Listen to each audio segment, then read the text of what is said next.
今日は充電器周りを格段に便利にしてくれるアイテムを紹介しようと思います。私はですね、いつもこのバックパックにこの無印良品のガジェットポーチに入れて、充電器類を持ち歩いてるんですよ。で、今までもいろいろ考えて、充電器とか持ち歩く際に、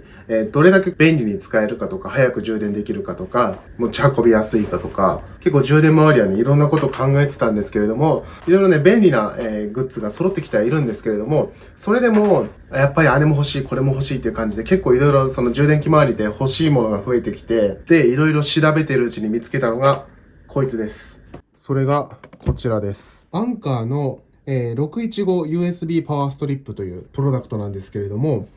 簡単に言うと、これはテーブルタップみたいなやつですね。ガジェットのその充電に最適化されたテーブルタップみたいなやつなんですよ。まあ普通のテーブルタップとかってコンセントの差し込み口がいくつかついてるだけだと思うんですけれども、まあこれは充電器ブランドとして有名なアンカーが出してる、テーブルタップということで、ガジェット類の充電に最適化されております。で、この手の製品って、まあアンカーに限らずいろんなブランドから出てると思うんですけれども、まあいろいろ調べてみて、このアンカーの615パワーストリップ、これが一番すごく便利そうで、いろんな点でいいなと思ったので選んでみました。パッケージだけさらっと見ていきますね。そこのね、ガンプライムで読み方合ってますかね。これがなんかアンカーの独自技術で、このガンっていうのが窒化ガリウムですね。素材に窒化ガリウムを使ってて、従来のものに比べて、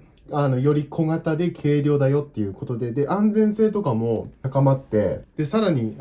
出力とかも上げられるらしいんですよね。小型にしつつ、高出力にするみたいな。そんな感じのやつで、まあ、より小型で高出力な、製品っていう感じですね。アンカーの独自技術です。表面に商品の見た目が書いてありますけれども、今回ホワイトを購入しましたね。これカラーバリエーションはホワイトとブラックがあるんですけれども、自分はホワイトを選びました。結構ケーブル類とか他の充電器周りって黒が多いんですけれども、なんだろうな、別に理由はなくて感覚的な問題なんですけど、これは白がいいなみたいな深い理由はないですが、なんか白の方がしっくりきたので、白を選びましたが、黒もあります。黒もかっこいいですね。はいはいはいはい。で、裏面。ここにガンプライムの説明ありましたね。なんかこのガン、ただのガンっていうのとガンプライムっていうのでなんか違うんだ。このガンの進化版がガンプライムみたいな感じで、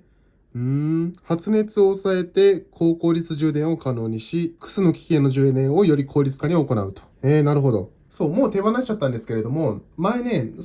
何台も充電できるタイプの充電器を持ってたんですよ。それが、結構ね、熱々になっちゃって、多分ガンプライムには対応してなかったですね。てかそもそもアンカーの製品じゃないんですけど、何台も同時に充電したら熱々になっちゃって、で、しまいには、給電が不安定になっちゃって、途中で充電が切れちゃったりとか、何回も充電されたり、充電が止まったりして、なんか iPhone だと、効果音が何秒かおきにずっと鳴ってるみたいな状態になって、全然使い物にならなかったので、もう手放しちゃったんですが、まあ今説明したのは AC アダプター的なやつなんですけど、それがね、USB-C が3つついてて、まあ3台同時に、正確に言うと A タイプがもう1個ついてたので、4つの機器を同時に充電できたんですけど、もうそれがね、使い物にならなくて手放してしまってので、それの代わりっていう感じでね、これを買ったっていう感じになりますね。まあ一応ね、AC アダプターじゃなくて電源タップみたいな感じになってるんですが、USB-C ポート2つついてるし、A も1つついてるし、で、表側、裏側にそれぞれコンセントの差し込み口もついてるんで、むしろ AC アダプター前持ってたやつより便利かなと思って。で、さらにこのガンプライムに対応してるんで、その発熱とかそこら辺の問題も改善されるんじゃないかなと思って買ってみました。で、5ポートついてて、で、USB 最大出力が 65W。そう。これも買ったポイントで、今ね、私のこのガジェットポーチの中には、これですね。これ一応USB-C の AC アダプター持ってるんですけど、これはデジフォースっていう、これ日本のブランドなんですけど、ここのものを持ってるんですけど、これ、本当はね、2つあるんだけど、今ちょっと使ってて、1個しかないんですが、これが 20W までしか対応してないんですよね。なので、iPhone の急速充電とかには対応してるんですけれども、MacBook ですね。MacBook は 20W 足りなくて、繋いどいても、MacBook のを使っていなければ少しずつ充電溜まっていくんですけど、MacBook 使ってると、現状維持みたいな感じなんですよね。こう、充電が増えもしないし減りもしないみたいな。で、ちょっと高負荷な動画編集とかしちゃうと、さすがに電力追いつかなくて、充電が減ってっちゃうんですよね。なので、これだけじゃ、その iPhone とか、iPad とかもできるかな。なんですが、MacBook の充電がね、出力が足りなくてできなかったんですよね。さっきお話しした複数ポートあるね、その発熱の問題で手放してしまった AC アダプター、あれが、60W だか 65W まで対応してたので、あれだと MacBook を、しっかり充電することができたんですよ。私いつもこの、M2 の MacBook Air ですね。これを持ち歩いてるんですけど、これが 60W だか 65W で、充電。それが最大なのか、ちょっと忘れちゃいましたが、その 60W だか 65W で充電すると推奨されてるんですよ。それ以上のワット数で充電することもできるかちょっとそれは確かめてないんですが、付属してきた、これ買った時に付属してきた、それもね、もう、使わないんで売っちゃったんですけど、Apple 純正の AC アダプターも 60W だかね、対応のものだったので、多分そのくらいのワット数で充電するのがいいのかなと思って、さすがにね、20W だったらこれ3分の1なんで全然ダメなので、で、その複数ポート対応のその 60W 出せる AC アダプターも手放してしまったんで、使い物にならないから、本当はそのね、MacBook を充電できる 60W くらいの、AC アダプターをもう一回買おうと思ってたんですよ。で、できれば、その発熱問題とかも抑えられたもので、かつ複数ポート充電できるものですね。このガジェットポーチというね、ここに収めたかったんですよ。これはちょっとね、入んないので、結局ここに収まるっていうのはね、叶わなかったんですが、ここに収まるサイズで、なので、その複数ポート、あんまりそのコンセントの穴も使いたくなかったんですよね。こう出先でホテルとかだとコンセントの数も限られてるし、パソコンの充電器と携帯の充電器とっていろいろつけれるかわかんないじゃないですか。そしたらテーブルタップが必要ではないと思って、テーブルタップも別に購入しようと思ったんですよね。だからその AC アダプターも購入して、テーブルタップも購入して、でテーブルタップの長さがもしかしたら足りないかもしれないから、さらにその延長ケーブルも購入しようとしてたんですよ。でも、これを購入したことによって、もうその、今挙げたね、欲しかった製品が全部これひとまとめになってるってことで、これを買えばいいじゃんっていうことになって購入しました。この搭載されている USB-C ポートは 65W まで出せるんで、MacBook Air をちゃんと充電することができるんですよ。で、このコンセントの差し込み口もあるので、ここにさらにね、このDigiForce の AC アダプターを挿してもいいし、で、Type-C ポートがもう一つ余ってるから、ここから直接充電してもいいし、なんか他のデバイス、ワット数を、これ 1000W までですね。1000W を超えないのであれば、他の充電器以外のものを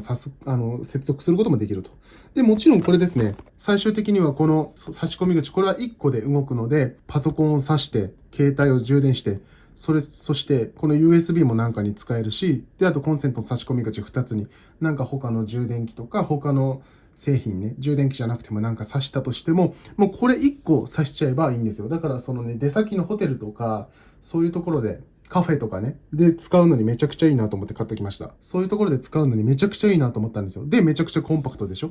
ていう感じです。で、電圧はですね、これ 100V から 125V に対応してます。なので、海外とかでも、アメリカとかだったら使えるかなって感じですね。そのヨーロッパとか東南アジアとか行くってなると、変圧器とか必要かもしれませんが、これがね、240V まで対応してくれれば一番いいんですけれども、125なんでね、それ以上の国で使う場合は、変圧器は必要だと思います。私、来月に台湾に行くんですけれども、その時にちょうど活躍してくれるかなと思って、それも楽しみにしてるんですが、台湾は 110V だけかな。日本より 10V 高くて、アメリカとかと同じボルテージなんですけど、多分台湾ではこのまま使えると思いますね。コンセントのこの差し込み口も日本とかアメリカと同じ A タイプなので、このまま使えると思いますが、そんな感じですね。で、ここに出力の細かいね、記載がありますが、USB-C を1ポートだけ使うと、65W が出せると。で、USB-A は 12W。多分ね、USB-A はね、あんま使わないと思うんですよね。もう、充電速度とかの問題で、もう最近はもう自分は USB-C に全部統一しちゃってるので、あんまり USB-A は使わないと思いますが、稀に誰かに充電器貸してって言われた時に、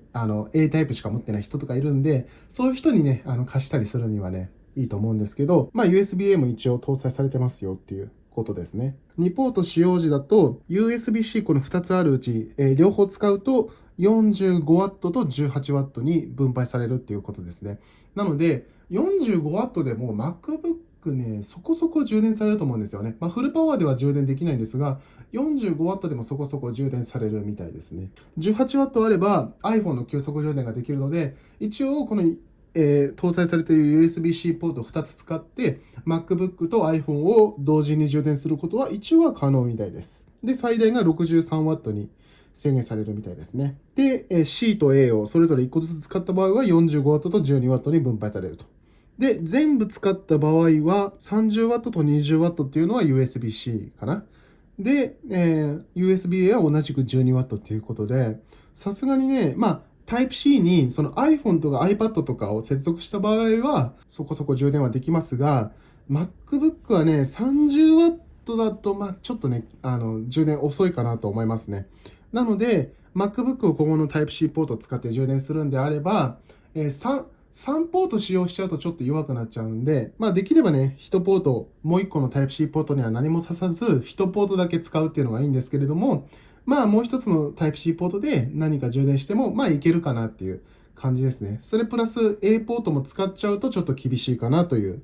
感じになってます。もう MacBook ではね、外出先はね、基本的にこのテーブルタップから、ここから直接充電することになると思いますね。私はね、この家にはですね、このデスク用に1個はあるんですけど、その MacBook をフルスピードで充電できる AC アダプターっていうのをもう持ち歩き用ではもう持ってないんですよね。だからもう本当に MacBook とこれはセットで持ち歩くみたいな。だから MacBook の AC アダプター代わりみたいな感じでこれを使おうかなと思いますね。なので MacBook しか使わない時であってもこれを使うと思いますね。でもね、ケーブル収納しちゃえばめちゃくちゃちっちゃいんで、別に AC アダプター代わりにはなると思いますし、他のものを充電したくなってもここに接続したりできるんで、でもそもそもね、その MacBook を充電できるレベルの AC アダプターになってくるとそもそもがでかいんですよね。なので、どっちにしろこのぐらいのサイズあってもいいかなと思って選びましたね。MacBook を外で充電するときはもう必ずこれを使うっていう感じでいきます。で、ケーブルの長さが 0.9 メートルがちょっと短いかもな。なのでちょっとさっきね、長さは十分とか言っちゃいましたけど、もしかしたら延長ケーブルが必要になるかもしれないですね。1メートルないので。でもその代わりですね、このね、側面の部分がこうシリコンになってて、この中に収納できるんですよ。だからこう無駄な分の、ケーブルがこう、外に出ずに収まってくれるので、狭い場所で使うとか、持ち歩きでもケーブルが長くて邪魔っていうことがないんですよね。で、このケーブルね、これ一番短い長さにして、ここに挿しとけるんですよね、これ。テーブルタップ本体に挿しとけば、この先っぽがこうブラブラすることもないっていう。なので、本当にね、携帯性は抜群だと思います。テーブルタップにしては。すごいと思いますよ。そのケーブルの長さって大事だなと思ったのが、3月ぐらいに作並温泉の旅館に泊まったんですよ。で、その時にですね、なんと、10畳以上あるね、15畳ぐらいあったかな。結構広い部屋だったんですけど、なんとコンセントの差し込み口が1箇所しかなかったんですよね、部屋に。細かく言うと、バスルームに1個あったりしたんですけど、バスルームから部屋にね、バスルームで充電しないといけないのって結構ね、わざわざ携帯取りに行かないといけないのめんどくさいし、そこから伸ばしていくのも大変なので、基本的に使える、コンセントがなんと部屋に1箇所しかなくて、で、それも2つですね。2つしかなかったんですよ、差し込み口が。なので、結構奥行ったところにあったので、みんなでそこを使いながら充電して、で、私のベッドからだともう全然届かない距離にあったので、わざわざその携帯使いたい時にその充電器のとこまで行かなきゃいけないとか、家族に取ってもらわないといけないとか、携帯とかもそういうの完全に充電してから寝るとかね。で、自分ばっか使ってるとその家族が充電できないとか、そういう事態になってしまうので、やっぱりね、コンセントの長さとかって大事だなと、そのケーブルの長さですね。ケーブルの長さって大事だなと思いました。こういうものがあるとですね、もちろんそのワット数とかはね、最大ワット数とか盛らないといけないんですけれども、そういう環境でも、ちょっとね、コンセントから距離あるところでも充電できるし、これであればね、コンセント2つ、そしてその他に3つポートがあるんで、かなり便利かなと思いますね。その来月台湾に行った時も、その、作並温泉の時と同じような、感じの部屋だったりすると、台湾は父親と2人で行くので、温泉は3人で行ったので、それほど、コンセントが混雑することはないと思うんですけれども、ちょっとね、もしそのね、ポートが2つしかなかった場合っていうのは、もう自分はもう全ての充電をそのコンセント1ポートで完結させる。これを使って、1ポートで完結させて、もう1ポートは家族が、父親が使えるようにするみたいな感じで、誰かと一緒に旅行するとかってなっても、自分でこう、電源占領しちゃうと申し訳ないじゃないですか。なので、自分がこう、電源を占領しちゃうと、充電できなくなっちゃうじゃないですか。なのでもう自分はもう1ポートで完結させる。そういう意味でも買いましたね。はい。今後ね、今回に限らずいろいろね、旅行とかしたりすることもあるんで、そういう時にもね、役立つのかなと思って買ってみました。ちょっとね、これ開封してから喋ろうと思ったんですけど、このね、裏の情報を見せながら、説明した方が、わかりやすかったので、ちょっと長々と説明してしまいましたが、開封していきます。スライド式なんですね。後ろから落ちたりしないよな。おー、ガンプライム。かっこいいな。さあ、行きます。いいじゃん。やっぱ白でよかったな。なんか白の方がしっくりくるっていうか。うん。で、ちっちゃいな。ちっちゃいわ。お店で実物とか見たことはあったんですけど、その時もちっちゃいと思ったんですが、改めてこう見てみてもかなりね、小さいと思いますよ。普通のテーブルタップ言うと、どうだろう。3ポートぐらいある、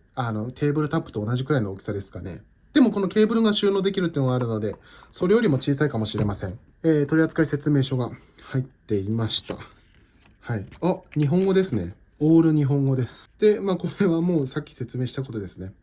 で、これです。こんな感じでケーブルが収納できるんですよ。このね、側面のところが全部シリコンになってて、ベロッと裏返せるんですよ。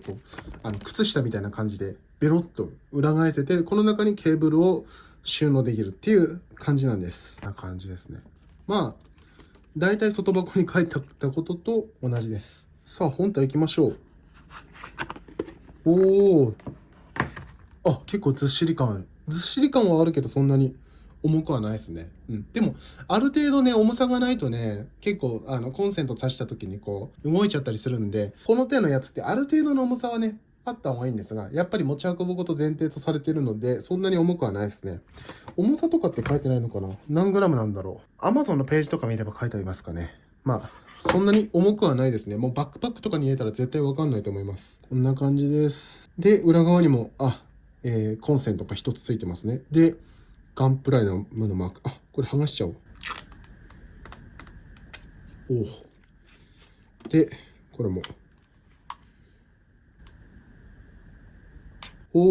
テカテカ。こんな感じですね。デザインこんな感じになってます。すごいシンプルでいいですよね。角もないんで、バックパックとかに入れるときもスッと入ると思うし、いいですね、この形状が。角のない形状がすごくいいと思います。で、下に1個ね、コンセントがあるんですけど、置いた時にね、この上の部分に主要なポートが全部集まっているので、めちゃくちゃ便利だと思います。もう移動したりしなくても、抜き差しがしやすい構造になってていいんじゃないかなと思います。で、そのコンセントがどうやって収納されてるかっていうのを、言葉で説明してもあまりね、分かりづらいと思うんですけれども、現物をお見せすると、こんな感じになってます。はい、こんな感じです。これが全部カバーになってて、ここに収納されてるんですよね。これを靴下を裏返すときみたいに、ベロッとこうやって裏返すと、ここにケーブルが格納されてます。で、こんな感じ。で、必要な長さを取り出し終わったら、ここに穴があるのでね、切り欠きがあるので、ここにケーブルをはめて、これを戻すと。そうすると、はい、これ今、一番長い状態になってて、0.9 メートルかな。90センチになってます。はい。この先っぽもいいね。作って、断線とかしにくそうです。はい。こんな感じですね。で、格納するのも、今と逆の手順をするだけなので、簡単ですね。このね、ケーブルがなんかうどんみたいに平べったくなってるので、巻き取りやすい。この形状に合わせて、これね、巻き取るの結構めんどくさいかなと思ったんですけど、これね、癖がついてるんですよね。ケーブルに癖がついてるので、これに、このケーブルの癖に合わせて、こうやって巻き取っていくと、3周かな。3周する感じになってるみたいです。で、これですね、3回転したんですけど、長さもね、これ調整できて、どうなんだろう、30センチごととかなんですかね。これね、今これ一番短い状態ですけれども、これを外して1回転分、これがこんくらいの、これが30センチぐらいですかね。こんぐらいの長さにもできるし、こう1回転ごとで、だから3段階か4段階で長さ調節ができるんですよ。で、この状態でも、こうパコッとここを戻してしまえば、あたかもこの最初からこの長さのテーブルタップみたいな感じで使うこともできます。で、ちょっと長さが足りないなと思ったら、もう1周分引き出せばいいんですよ、こうやって。もう1周分引き出して、で、ここで止めて、戻すと。そうすると、はい、もう1段階分長くなりました。これが60センチぐらいかな。で、これね、もう1周分残ってるので、これを引き出せば最大の90センチとかになるのかなと思います。で、使い終わったら、これを巻いて、なんかわざわざ巻くのめんどくさいかなと思ったんですけど、そんなに苦ではないですね。うん。で、これが一番短い状態で、まあ電源が近くにあればこの状態で使うこともできるし、それだと本当に AC アダプターみたいな感覚で使えるし、で、このブラブラが邪魔な時は、もうここに差し込んじゃう。本体にガチャッと差し込んじゃえば、この状態で携帯することができる。バックパックにスポッと入れるだけです。いやー、めちゃくちゃ買ってよかった。もう使う前から買って正解だったなと思いますね。じゃあちょっと早速使ってみましょう。はい、今、電源に接続した状態になります。なんか特にどっかが光るとかそういうのはないみたいですね。置いた感じですが、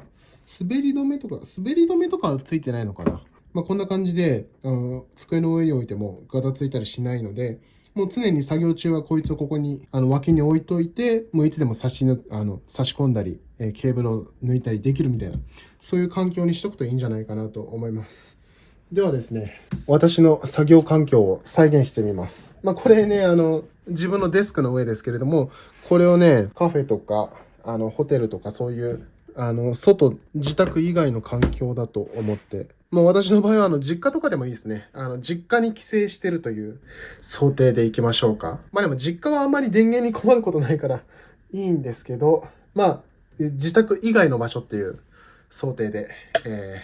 シミュレーションしてみます。まずは、これ、USB-C ポート2つありますけど、これどちらかしか 65W 出せないとかあるんですかね。そんなことはなさそうですね。どっちでもいいっぽい。では、これは MacBook を充電するのに使っているベルキンの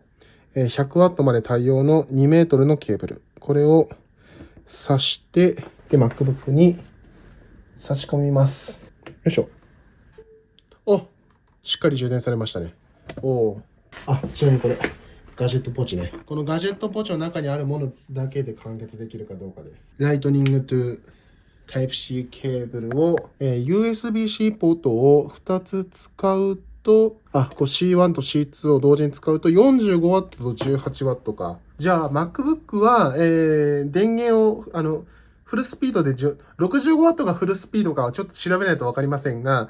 フルスピードということにしておきます。MacBook はフルスピードで充電したいということにしといて、そしたら、この2つ目の USB-C ポートは使わずに、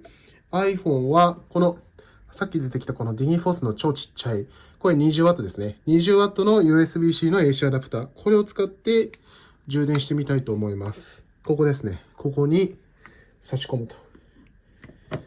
これいいな。ここにね、このコンセントの差し込み口あるのめちゃくちゃいい。テーブルタップなんで当たり前なんですけど、今までこういう環境なかったので、めちゃくちゃ便利に感じます。で、今ちょっとメインの iPhone で撮影で使ってるんで、この前使ってた iPhone を、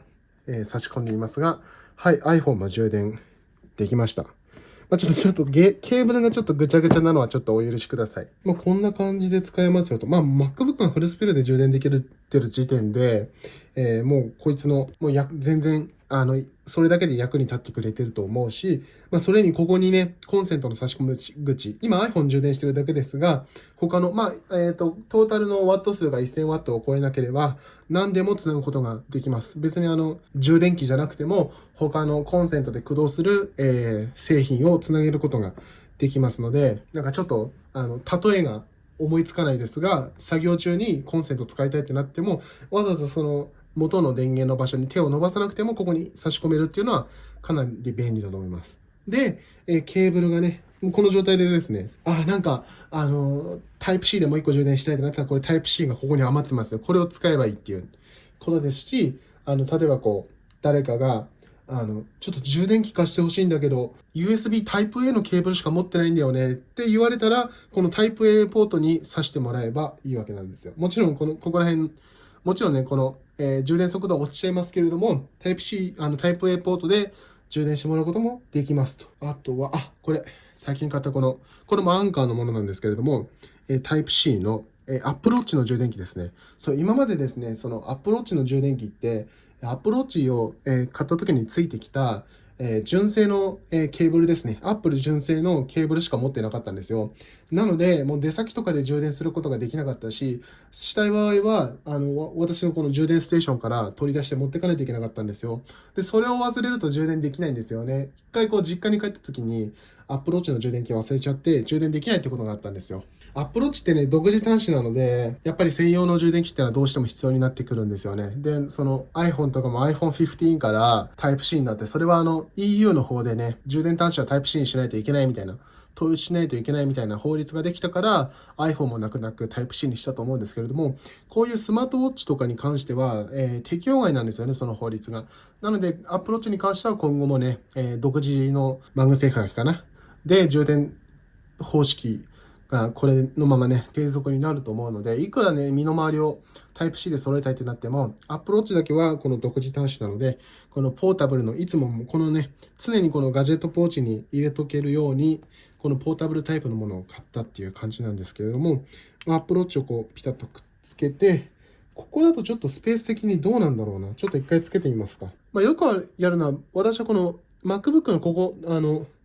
もう一つこの端子余ってるんで、ここにつけて充電したりもするんですけれども、わかった。じゃあ MacBook に例えばこういう外付けの SSD とかをつないでて、これね MacBook Air なので Type-C ポート2つしかないんですよね。MacBook のポートが埋まってしまってるっていう想定で、ここに接続してみますか。ちょっと変な形ですけど、はい。充電できてるのかな？されましたね。ちょっと画面見にくいと思いますが、今充電開始されました。こんな感じでですね、今、何台だ？Apple Watch、MacBook、iPhone 3台充電ができてますし、今もうちょっとね、Apple Watch で塞がっちゃいましたけど、追加で、USB ポートが、A ポートですね、が使えるっていう状態です。で、今ちょっとこの状態で裏返すのは難しいんですけど、裏にももう一つコンセントの端子がありますという感じになりますね。なので、どうしてもね、コンセントが手元になくてもう一つ欲しいという場合は、この裏側を使うことができます。いつもね、このディニューフォースのこの、20W の AC アダプター、もう1個、2つ持ち歩いてるんですよ。このガジェットポーチに入れてるので、もう一つ充電することもできますね。やっぱ旅先とかだと、これ以外にも、なんだろうな、あと iPad とかも充電したくなるかもしれないし、あとこの GoPro とかもあるんですよね。GoPro を充電したいとか、AirPods とかもですね、AirPods を充電したいとか、いろいろ充電したいものが出てくるんですよ。こういう環境でもね、しっかり対応してくれるんじゃないかなと思います。すごい。そして、やっぱり充電スピード速いですね。これ今MacBook に充電し始めた時が、71% だったんですが、今ちょっと喋ってる間に 79% になりましたね。この間に 8% も充電されてます。ということで、実用レベルの充電速度なんじゃないかなと思います。これだったらね、結構負荷のかかる作業を MacBook でしてでもしっかり充電してくれるんじゃないかなと思います。そして何せちっちゃいっていうね。これ特に今ちょうどね、iPhone とか、これ iPhone XR で 6.1 インチのディスプレイの iPhone なんですけど、これとか、13インチ MacBook Air、これ M2 のやつです。これが横にありちょうどね、これロジクールのマウスもここ、いいね、すごい、サイズ比較になっていいですね。ロジクールのマウスもあるし、これ AirPods 第2世代ですね。プロじゃなくて、普通のやつもあります。と比べてサイズ感こんな感じ。めちゃくちゃちっちゃくないですか？これだったらね、狭い、カフェとかのデスクの上でも、テーブルの上に置いといてもあんまり邪魔になることはないんじゃないかなと思いますね。これプラスね、なんかドリンクを置きたいとかってなった時も、一応そのね、カフェとかで作業してる前提で飲み物を置くこともできるくらいなんじゃないかなと思います。はい、じゃあこの状態でですね、作業が終わりましたと。で、片付けようってなった時に、どれくらいの速度で片付けられるかやってみましょう。まずこの Apple Watch とかね、Apple Watch を装着。この Apple Watch のポータブル充電器を回収して、ガジェットポーチに入れると。で、これもですね、iPhone の充電器も回収して、パチッと。で、入れて、ライトニングケーブルも収納する。で、MacBook も閉じて、こいつも外して、はい、ケーブルを巻いて、ポーチにしまう。で、こいつね、元電源から外します。元電源から外して、これをペロッと裏返して、ケーブルを巻く。早い。はい。終わりです。どうだろう、正確には測ってないですけど、だいたい2分ぐらいかな。全然実用的な時間なんじゃないかなと思いますね。あんまりね、作業環境が、良くなるのはいいんですけど、物が増えすぎて、出したり、バックパックから出して作業を始めるまでの時間が長くなったりとか、作業が終わって片付けるまでの時間、これが長くなったりとかすると、このシームレスに動けないんですよね。なので、パパッと出して、パパッと片付けられる。で、かつ、作業がしやすくて、荷物も軽量になるっていう環境をいろいろ考えてたんですけれども、いやー、これはマジでだいぶね、この自分のこの充電環境に貢献してくれる製品なんじゃないかなと思いますね。今までね、ものすごくたくさん充電器買ってきましたけど、もうこれはね、もうトップクラスに、いい製品なんじゃないかなと思いますね。ちっちゃいし。で、私のいつも使ってるバックパックとかにも入れてみましょうか。ガジェットポーチを入れて、まだどこに入れるかとかは決めてないんですけど、とりあえずこのガジェットポーチと同じとこに入れるか。はい。ちっちゃいいですね。重さも全然わかんないだろうし。いいですね。この無印良品、これ無印良品のガジェットポーチなんですけど、これよりもだいぶちっちゃいですね。このガジェットポーチも結構ね、小さいと思ってたんですよ。で、これね、このガジェットポーチと同じくらいのサイズかなと思ってたんですけど、さらにガジェットポーチより小さいわ。いや、いいですね。拳と同じぐらい。拳よりちょっとでかいくらい。私の手が平均よりでかいっていうのはあるんですけど、いいわ、これ。めちゃくちゃ気に入りました。すごい。熱く語りすぎてたら、もう夕方になっちゃいましたが、今回はこのアンカーの、615USB パワーストリップを紹介しました。別名っていうか、この下に書いてあるんですけど、ガンプライム 65W というものを紹介してみました。いろいろと長々と喋ってきましたが、もうね、この充電器周りに関するいろいろね、不満点というかね、こうなったらいいなとか、これが欲しい、あれが欲しいっていうのはもう一気に解決してくれるね、いい製品なんじゃないかなと思いますね。このちっちゃい中にそれが収まってるってすごいな。ね、この中に。私みたいな使い方であれば、下手にね、大ストロークの AC アダプターとか買うよりも、これ1個持っとく方がいいと思います。MacBook 用の AC アダプターとしても、もうこれにしか使わなかったとしても、MacBook 用の MacBook が充電できるぐらいの AC アダプターってそもそもでかいので、これ一緒に持ってたとしても全然邪魔にならないんじゃないかなって思いますね。すごいメリットがありすぎて、全部喋るのが大変なんですけど、もうね、めちゃくちゃもうこれからの自分のライフスタイルをめちゃくちゃ変えてくれるんじゃないかっていう、それぐらいすごい製品ですね。どうなんだろう、万人にお勧めできるかというと、みんながみんなこういう環境ではないと思うので、このデバイスがいっぱいあって同時に充電しないといけないとか、よく外で作業するとかっていう人にはお勧めできるかなっていうものですね。はい。でもね、そのでっかいアダプターを何個も持ってるとか、ごちゃごちゃケーブルがあって、いろいろあってっていうなら、これが1個あった方がいいのではないかなと思います。ということでご視聴ありがとうございました。また次の動画でお会いしましょう。